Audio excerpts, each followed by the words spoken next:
Hello students, we will be covering the topic process of respiration in plants.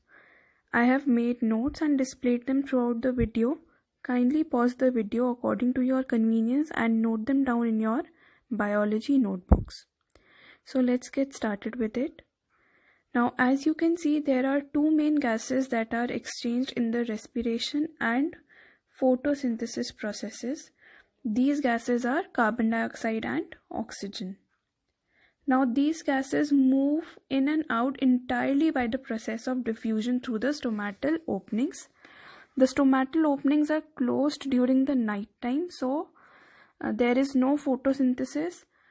So at the night time the plants will respire like normal living beings. And during the daytime they will respire or they will make energy for them by the process of photosynthesis.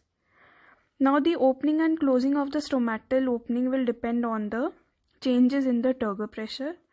Now first let me explain you what is turgor pressure. As you can see, there is a very simple diagram in which I have displayed a cell wall, a cell membrane and stomatal opening. There are very tiny holes in the cell wall through which water is able to get inside the cell wall.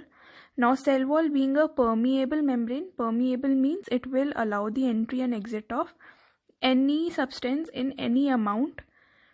So it will allow the entry of water through the tiny holes.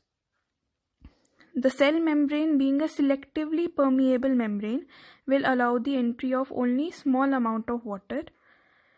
Now since water cannot get inside the cell because cell membrane will not allow so much amount of water as it can destroy the cell, so the water will try to come out.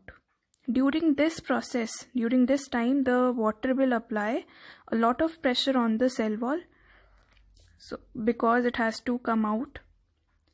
This pressure is known as the turgor pressure. As you can see, when the water will apply pressure on the cell wall, the stomatal openings will be opened.